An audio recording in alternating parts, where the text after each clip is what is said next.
அண்மை செய்தி. செங்கல்பட்டு மாவட்டம் பொத்தேரி எஸ்ஆர்எம் கல்லூரி மாணவர்கள் தங்கியிருந்த வீடுகள் விடுதிகளில் சிக்கிய ஹூக்கா, கஞ்சா சாக்லேட் உள்ளிட்ட போதைப் பொருட்கள் பறிமுதல் செய்யப்பட்டுள்ளன. சுமார் 30க்கும் மேற்பட்ட மாணவர்களிடம் போலீசார் விசாரணை நடத்தி வரும் நிலையில் மாணவர்களுக்கு கஞ்சா சப்ளை செய்த ரவுடி செல்வமணி என்பவரையும் போலீசார் கைது செய்துள்ளனர்.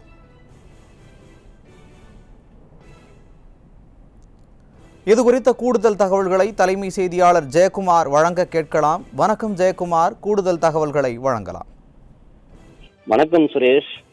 தமிழகத்தில் திமுக ஆட்சிக்கு பொறுப்பேற்ற பிறகு போதைப் பொருட்கள் காட்டாராய் ஓடிக்கொண்டிருக்கிறது.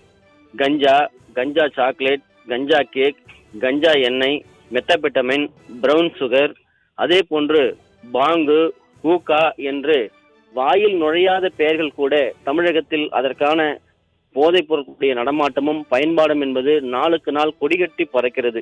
தடுக்க வேண்டிய காவல்துறை கைகட்டி வேடிக்கை பார்த்து கொண்டிருக்கிறார்கள்.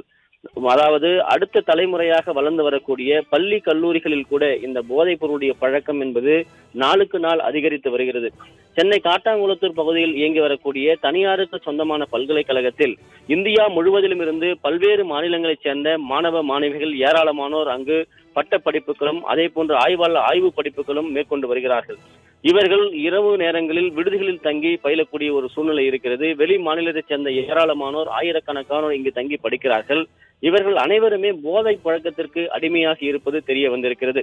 திடீரென்று 3 ஆண்டுகள் கழித்து கண்கட்ட பிறகு சூரிய நமஸ்காரம் செய்வது போல இன்று காலை ஆயிரக்கணக்கான காவல்துறையினர் அந்த பல்கலைக்கழக வளாகத்துக்குள் சென்றபோது மாணவிகள் தங்கி இருக்கக்கூடிய அறையிலேயே கஞ்சா சாக்லேட், அதே போன்று பாங்கு என்று சொல்லப்படுகின்ற போதைப் பொருட்கள், ஊக்கா ஜார்கள், கஞ்சாக்கள் என பறிமுதல் செய்யப்பட்டிருக்கிறது. இதுவரை 39 மாணவர்கள் இந்த கஞ்சா பொருட்களோடு கைப்பற்றப்பட்டிருக்கிறார்கள். அவர்கள் விசாரணை வளையத்திற்கு கொண்டு வரப்பட்டிருக்கிறார்கள். அதில் ஒரு மாணவியும் அடங்கியிருக்கிறார்கள். 40 பேரிடம் தீவிர விசாரணை நடைபெற்று வருகிறது. இந்த நிலையில் ரவுடியாக இருக்கக்கூடிய அந்த கூடுவாஞ்சேரி நந்திவரம் பகுதியைச் சேர்ந்த செல்வமணி என்கிற A+ கேட்டகரியைச் சேர்ந்த ரவுடி தற்போது கைது செய்யப்பட்டிருக்கிறார். அவரிடம் இருந்து குறிப்பாக 2.25 கிலோ கஞ்சா பறிமுதல் செய்யப்பட்டிருக்கிறது. 5 பட்டா கத்திகள் பறிமுதல் செய்யப்பட்டிருக்கிறது. ஏற்கனவே 1/2 கிலோ கஞ்சா, அதே போல கஞ்சா சாக்லேட் 6, கஞ்சா ஆயில் 20 ml, பாங்கு 5, அந்த ஸ்மோக்கிங் பாட் என்று சொல்லக்கூடிய அந்த இயந்திரம் 1, அதே போன்று ஹூக்கா மிஷின்கள் 7, சீசா என்று சொல்லப்படுகின்ற அந்த ஊக்கா பவுடர்கள் 6 கிலோ பறிமுதல் செய்யப்பட்டிருக்கிறது. தமிழகத்தில் தான் இருக்கிறோமா அல்லது நாம் போதை மாநிலத்தில் இருக்கிறோமா என்கிற அளவிற்கு மிகப்பெரிய அளவில் போதை மாநிலமாக தமிழகம் மாறி வருகிறது. எதிர்கால சமுதாயத்தையும் மாணவர்களையும் நினைத்து பார்க்கவே தலை சுற்றுகிற அளவிற்கு போதைப் பொருட்கள் காட்டாராய் ஓடிக்கொண்டிருக்கிறது. அனைத்திந்திய அண்ணா திராவிட முன்னேற்ற கழகத்துடைய பொதுச் செயலாளர் புரட்சித்தலைவர் எடப்பாடி கே பழனிசாமி அவர்கள் தொடர்ந்து வலியுறுத்தி வருகிறார். தமிழகத்தில் நடைபெறக்கூடிய காட்டாற்று தர்பார் ஆட்சியில் இந்த போதைப் பொருட்களுடைய நடமாட்டத்தை உடனடியாக தடை செய்ய வேண்டும், கட்டுப்படுத்த வேண்டும். இல்லை என்றால் எதிர்கால தலைமுறை சந்ததி கேள்விக்குறியாகிவிடும். காவல்துறை இரும்பு கரம் கொண்டு அடக்க வேண்டும். காவல்துறையை சுதந்திரமாக இந்த விடியா திமுக அரசு செயல்பட விட வேண்டும் என்கிற கோரிக்கை எல்லாம் தொடர்ந்து முன்வைத்து வருகிறார். சட்டமன்றத்திலே பேசியிருக்கிறார்கள். அண்மையில் கள்ளக்குறிச்சி மாவட்டத்தில் கருணாபுரம் என்கிற அந்த கிராமமே, அந்த கிராமம் முழுவதுமாக கள்ளச்சாராயத்தினுடைய பலியாக 75 பேர் சுமார் பரிதாபமாக பலியாகி இருக்கிறார்கள். அந்த சோகத்தினுடைய வடுக்கள் கூட இன்னும் மாறவில்லை. ஒரு பல்கலைக்கழகத்திற்குள் 40 மாணவர்கள் கஞ்சா சாக்லேட், பாங்கு, ஊக்கா போன்ற பொருட்களோடு பறிமுதல் செய்யப்பட்டு விசாரணை வளையத்திற்குள் உள்ளே இருக்கிறார்கள் என்றால் இன்னும் அந்த பல்கலைக்கழகத்திலே பல்லாயிரக்கணக்கான மாணவர்கள் விடுதியில் தங்கி படிக்கிறார்கள், அறையெடுத்து இருக்கிறார்கள்.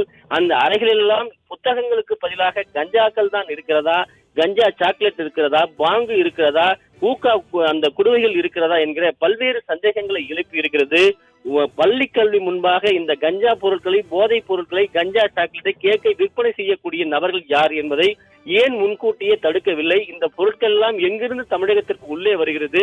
இந்த கல்லூரி வளாகத்திற்கு கொண்டு சென்று யார் சப்ளை செய்கிறார்கள்? இப்படி பலதரப்பட்ட கேள்விகள் அதற்குள்ளே இருக்கிறது. இவற்றையெல்லாம் தீவிரப்படுத்தி கட்டுப்படுத்தவில்லை என்றால் தமிழகம் முழுவதுமாக போதை மாநிலமாக இன்னும் சில காலங்களில் மாறிவிடுவதை உறுதி செய்யும் இந்த விடியா திமுக அரசு என்று கல்லூரியை நம்பி, தமிழகத்தை நம்பி இந்த படிப்பதற்காக அனுப்பி வைக்கப்பட்டிருக்கக்கூடிய மாணவர்களுடைய பெற்றோர்கள், மாணவிகளுடைய பெற்றோர்கள், பேராசிரியர்களுடைய குமராக இருப்பது குறிப்பிடத்தக்கது. சுரேஷ், தகவல்களுக்கு நன்றி ஜெயக்குமார்.